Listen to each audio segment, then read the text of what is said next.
सर्दियों की हरी सब्जियां। अरे वाह वाह वाह, क्या खाना बना है। सच में अनिका बहू के आने से जैसे घर में अन्नपूर्णा का वास हो गया है। ये बात तो आपने बिल्कुल सही कही है। अनिका के हाथों में इतना स्वाद है कि जब से वो शादी करके इस घर में आई है, मैं तो 2 रोटी ज्यादा ही खाने लगी हूँ। भाभी मुझे भी एक रोटी दीजिएगा, मैं और खाऊंगा। ये कच्चे आम के अचार के साथ खाना और भी स्वाद लग रहा है सच में। सच में मैं तो इसे रोज खा सकती हूँ। मुझे खुशी है कि आप सबको खाना अच्छा लग रहा है। ये लीजिए ठंडे ठंडे आम, आज ही बाजार से लिए मैंने। तुम्हें इस घर में आए चाहे 4 ही महीने हुए हैं, लेकिन तुमने खाने से सबका मन जीत लिया है अनिका।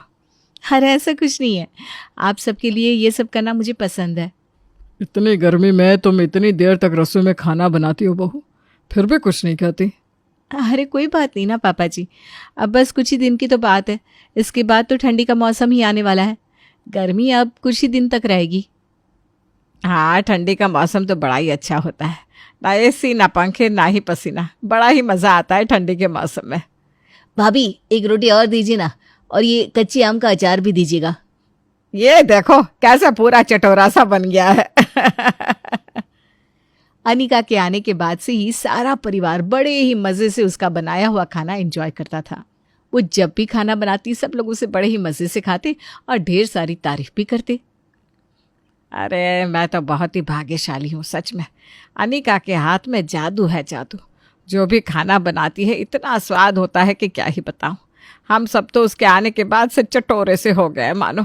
अब तो खाना बचता ही नहीं, सारे बर्तन खाली हो जाते हैं। कभी आओ ना तुम खाने पे, तुम्हें भी अच्छा लगेगा। हाँ हाँ ज़रूर ज़रूर, हम लोग ज़रूर आएंगे। अब फ़ोन रखती हूँ। किससे बात कर रही थी आप माँ जी? अरे वो मेरी सहेली है ना पायल, बस उसी से बात कर रही थी। कह रही थी उसकी बहू खाना अच्छा नहीं बनाती, तो मैं उससे कह रही थी कि इस मामले में तो भाई मैं बड़ी खुश नसीब हूँ, मेरी अनिका बड़ा ही स्वाद खाना बनाती है। अरे माँ जी, आप तो हर किसी को मेरी तारीफ़ करती रहती हैं। बस इतना भी कुछ खास नहीं बनाती मैं, वही रेगुलर खाना तो बनाती हूँ। अरे ऐसा कैसे? लोगों की बहुओं के हाथों में स्वाद ही नहीं होता, लेकिन तुम्हें देखो इतना चटपटा सा खाना बनाती हो, तुम्हारी तारीफ़ क्यों ना करूँ भाई मैं।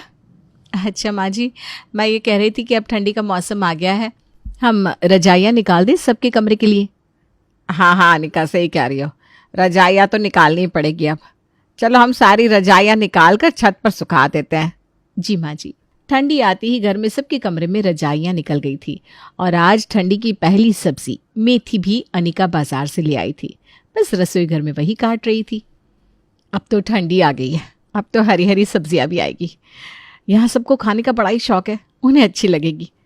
इस मेथी को अच्छे से साफ़ कर लेती हूँ, फिर इसकी सब्ज़ी और रोटी बना देती हूँ। वैसे भी मेथी आलू की सब्ज़ी बनाने में ज़्यादा वक्त नहीं लगेगा।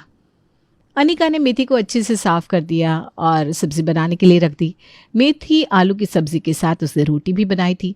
रात को जब सब लोग खाना खाने बैठे तो सामने अनिका मेथी आलू की सब्ज़ी परोस देती है। ये ठंडी के मौसम की पहली हरी सब्ज़ी है। हाँ, ठंडी में तो हरी सब्जियाँ बहुत आती है भाई। और अनिका जो भी बनाती है वो सब कुछ अच्छा ही लगता है। लाओ लाओ, मेथी आलू की सब्जी यहाँ दो बेटा। जी पापा जी। सबने खाना खा लिया था। अब अनिका खाने की टेबल साफ कर रही थी, लेकिन सारे परिवार के लोग आंगन में इकट्ठा होकर आपस में कुछ खुसर पुसर कर रहे थे। आज खाने में इतना स्वाद नहीं आया ना, कुछ कमी जैसा लग रहा था। हाँ माँ, आपकी बात सही है। पता नहीं आज ऐसा खाना क्यों बनाया था अनिका ने। आज शायद उसकी तबीयत ठीक नहीं होगी। कोई बात नहीं, हो जाता है कभी कभी। हाँ पापा सही कह रहे हैं, हो जाता है कभी कभी। भाभी हमेशा तो अच्छा ही खाना बनाती है, आज उनका मन कुछ ठीक नहीं होगा तभी ठीक से बना नहीं होगा। हाँ, इसीलिए हम सब ने उन्हें कुछ कहा भी नहीं। बिल्कुल सही किया। बहू को कितना बुरा लगता अगर हम उसके खाने में कमियां निकालते तो। हाँ, उसे पता नहीं चलना चाहिए कि आज का खाना हमें अच्छा नहीं लगा था। सब लोग ऐसे ही जताना जैसे हमें खाना बहुत पसंद आया था। अनिका का परिवार उसे दुख ना हो इसलिए उससे कुछ नहीं कहता, लेकिन अगले दिन भी खाना कुछ खास अच्छा नहीं बना था। सब लोग खाने तो बैठे थे लेकिन कोई ज़्यादा खा नहीं पा रहा था, क्योंकि उन्हें खाने में पहले ही जैसा स्वाद नहीं आ रहा था। भाभी ये लीजिए, बस मुझे एक ही रोटी चाहिए, मेरा पेट भरा हुआ है। अरे क्या हुआ? तुमने तो कुछ ठीक से खाया भी नहीं। नहीं नहीं, ऐसी कोई बात नहीं है, मैंने सब कुछ अच्छे से खाया है, बस मेरा पेट भरा हुआ है तो मुझे एक ही रोटी चाहिए। हाँ भाभी, मैं भी डाइट कर रही हूँ तो मुझे भी एक ही रोटी चाहिए, ये लीजिए।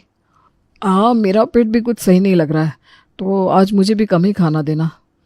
हाँ बहू, आजकल मैं भी सैर करने नहीं जा रहा हूँ ना, तो मुझे भी कम ही देना खाना।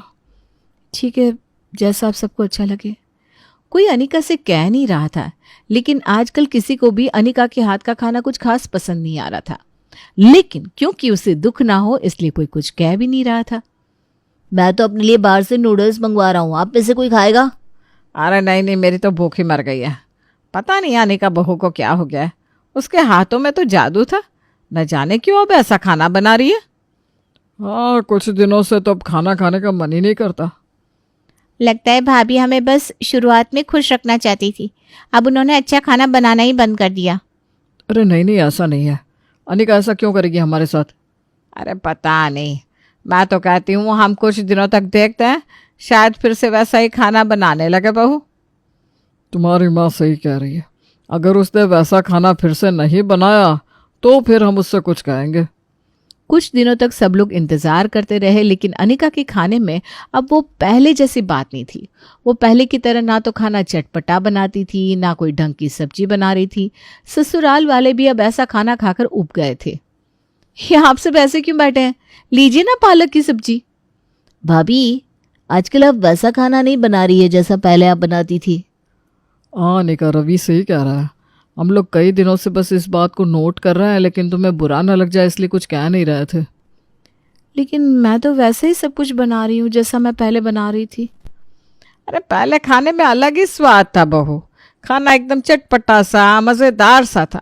लेकिन अब तो ऐसा लग रहा है जैसे खाने को मजबूरी में बना रही हो तुम। ना कोई ढंग की सब्जी है, ना ही स्वाद। ऐसा लगता है जैसे हरी घास फूस खा रहे हैं हम। हाँ बेटा, जैसा खाना तुमने हमें खिलाया है ना, उस खाने के आगे तो ये खाना बिल्कुल बेस्वाद है। अच्छा, अगर ऐसी बात है तो कल से मैं कोशिश करूंगी कि और अच्छा खाना बनाऊं जिससे आप लोगों को खाने में मज़ा आए। अपने ससुराल वालों की शिकायत सुनकर अनिका को महसूस हुआ कि सब लोग खाने को लेकर कितने नाराज थे। इसलिए आज उसने बड़े ही अलग तरीके से खाना बनाया, सरसों का साग और मक्के की रोटी, जिस पर उसने मक्खन भी लगाया और गर्मा गर्म सबको परोस दिया। ये लीजिए, आज खाने में सरसों का साग और मक्के की रोटी, वो भी मक्खन के साथ। हाँ, खाना तो अच्छा है, लेकिन वो पहले जैसा स्वाद पता नहीं क्यों नहीं आ रहा। योगेश बिल्कुल सही कह रहा है, तुमने खाना बहुत अच्छा बनाया है बेटा, लेकिन इस खाने में ना कुछ ज़रूर कमी सी है। अभी भी ये स्वादिष्ट नहीं लग रहा। बहू कहीं ऐसा तो नहीं कि तुमने हमें पहले खुश करने के लिए बस अच्छा खाना खिला दिया, उसके बाद अब तुम्हें खाना बनाने में कोई दिलचस्पी नहीं, तभी ऐसा खाना बन रहा है, हैं? हाँ भाभी, मुझे भी ना माँ की बात सही लग रही है। आजकल आप कभी पालक, कभी मेथी, कभी हरे लहसुन, कभी मटर खिला देती हैं हमें, जिसमें कोई स्वाद ही नहीं होता। अरे नहीं नहीं, ऐसी कोई बात नहीं है। मैं तो वैसा ही खाना बना रही हूँ जैसे मैं बनाती आ रही थी। पता नहीं आप लोगों को ऐसा क्यों लग रहा है। मेरा खाना हो गया, मुझे और नहीं खाना, मैं चलता हूँ। देखा, आजकल तो रवि ठीक से एक रोटी भी नहीं खा रहा है, सिर्फ तुम्हारी वजह से। खाना तो मुझे भी खास अच्छा नहीं लग रहा है, मैं अपने लिए मैगी बना रही हूँ। मुझे भी कोई ज़्यादा भूख नहीं है, मैं भी चलता हूँ। अनिका को समझ में नहीं आ रहा था कि आखिर खाने में कमी क्या रह जा रही है जो उसके ससुराल वाले खाना खाने को तैयार ही नहीं हो रहे। उसने बहुत सोचा, लेकिन उसे कोई भी जवाब नहीं मिला। आज एक काम करती हूँ, बैंगन का भरता बना देती हूँ, वो शायद सबको पसंद आ जाएगा। अनिका बड़ी मेहनत से आज बैंगन का भरता बनाती है, उसके साथ रायता और पापड़ भी बनाती है। उसे यकीन था कि आज तो उसके ससुराल वालों को खाना ज़रूर पसंद आएगा, लेकिन ऐसा कुछ भी नहीं हुआ। मेरा तो मन ही मर गया है कुछ भी खाने को अब। मैं अभी सैर पर जा रहा हूँ, तुम लोग खाना खा लेना। मुझे ऑफिस के लिए देरी हो रही है, मैं निकलता हूँ। मैं भी अपनी सहेलियों के पास जा रही हूँ, वहीं कुछ खा लूँगी।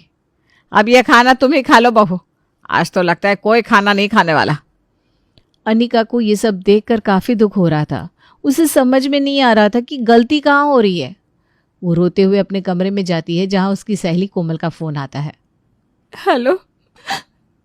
अरे क्या हुआ, तेरी आवाज़ क्यों ऐसी लग रही है? कुछ नहीं यार, बस तुझे क्या बताऊं, जिस ससुराल वाले मेरी तारीफ करते नहीं थकते थे, आजकल उन्हें मेरे हाथ का कुछ भी अच्छा नहीं लग रहा, क्या करूं मैं। अरे तू पहले शांत हो जा, शांत हो जा और मुझसे आकर मिल। हम मिलकर इसका कोई ना कोई हल ढूंढ लेंगे। अनिका अपनी सहेली कोमल से उसके घर मिलने जाती है। अनिका को परेशान देखकर कोमल उससे कहती है, ऐसा क्या हुआ है जो उन लोगों को तेरे हाथ का खाना पसंद नहीं आ रहा? तूने खाने में कुछ अलग सा मसाला डालना शुरू किया है क्या? नहीं तो मैं तो वैसे ही खाना बना रही हूँ जैसा मैं पहले बनाया करती थी। अब इस मौसम में हरी सब्जियां ही आती है तो मैं क्या कर सकती हूँ इसमें। हाँ, बात तो तेरी सही है। ठंडी के मौसम में तो हरी सब्जियां ही आती है बस।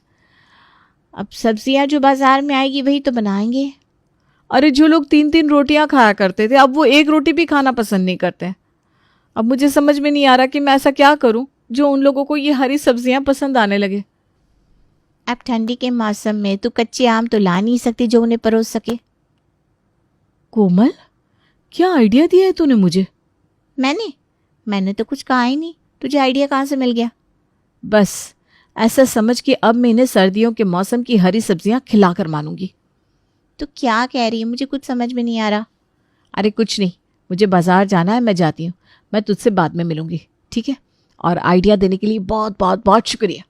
अरे सुन तो, मुझे भी बताती जा, आइडिया आखिर है क्या? अनीता भागती हुई बाजार जाती है, वहां से कुछ लेती है, फिर घर आती है। आज उसने सिर्फ दाल चावल बनाए थे खाने में। आज ना तो कोई सब्जी है ना रोटी, ना कोई अलग से डिश बनाई है। बहू ये सब क्या हो रहा है? आज सिर्फ दाल चावल? जी आज सिर्फ दाल चावल है। लगता है भाभी अब अपने सही रंग दिखा रही हैं। पहले जो उन्होंने खाना बनाया था वो सिर्फ हमें खुश करने के लिए था, है ना? आज का खाना खाकर भी तुम खुशी होने वाली हो दिव्या। दाल चावल के साथ आज है कच्चे आम का अचार, कच्चे आम का मुरब्बा और कच्चे आम की चटनी। अब खाना शुरू तो कीजिए, आप सबको अच्छा लगेगा। मुझे तो बस थोड़े से ही चावल चाहिए। सब लोग खाना शुरू करते हैं, लेकिन कच्चे आम की अचार दाल चावल के साथ आहा इतनी स्वाद लग रही थी कि सबने हाथ चाट चाट चाट कर खाना खाया। मुझे और भी चावल चाहिए भाभी। अरे पर सारे चावल तो खत्म हो गए। मेरा पेट भर गया है लेकिन मन नहीं भर रहा। आज तो सच में खाने में मजा ही आ गया। सच बहू, आज ऐसा लग रहा है कि पहले वाली अनिका वापस आ गई है। ये कमाल मेरा नहीं है मम्मी जी, बल्कि आपकी ज़ुबान का है। बात यह है कि जब आप गर्मी में मेरे हाथ का खाना खाते तब उसके साथ आम और आम का अचार हुआ करता था, जिससे आपको खाने का स्वाद और भी अच्छा लगता था। सर्दियों में केवल हरी सब्जियां ही आती हैं, इसलिए आपको वो पसंद नहीं आ रही थी। मेरे खाना बनाने में कमी नहीं थी, लेकिन आपके खाने के स्वाद में बदलाव था, जिसका दोषी आप मुझे ठहरा रहे थे। इसलिए जब मुझे लगा कि आप लोगों को अगर सर्दियों की हरी सब्जियां खिलानी है तो आपको गर्मी के मौसम के कच्चे आम के अचार भी खिलाने पड़ेंगे, इसलिए मैं बाजार जाकर ये सब लेकर आई थी। हाँ, इतने दिनों से बहू हमें इतना कुछ खिला रही थी, फिर भी हमें अच्छा नहीं लग रहा था। आज सिर्फ दाल चावल है, फिर भी हमें इतने अच्छे लग रहे हैं। इसका मतलब यह है कि बहू के खाने में कोई कमी नहीं थी, हम ही आम के मौसम से ऊपर नहीं उठ पा रहे थे। अनिका बहू, हम सबको माफ़ कर दो। आज से हम सब सर्दियों की हरी सब्जियां खाने की कोशिश करेंगे। हाँ भाभी सॉरी, हमने आपको गलत समझा। हाँ, जबकि गलत तो हम थे जो कि गर्मियों के मौसम में ही अटके हुए थे। लेकिन आज से हम सब आगे बढ़ेंगे, क्योंकि बदलाव ही प्रकृति का नियम है। इसलिए हम सब सर्दियों की हरी सब्जियां भी खाएंगे। हाँ, लेकिन ये कच्चे आम के अचार के साथ। हमारा कुछ नहीं हो सकता। हाँ, लेकिन मैंने भी ठान ली है कि मैं आप सबको सर्दियों के मौसम की हरी सब्जियां खिलाकर ही रहूंगी। हाँ, जब तक तू ये कोशिश करेगी हम सर्दियों की हरी सब्जियां खा लें, तब तक तो फिर से गर्मी का मौसम आ ही जाएगा। लेकिन अब मुझे एक और चीज चाहिए। अभी? अब क्या चाहिए तुम्हें? चावल।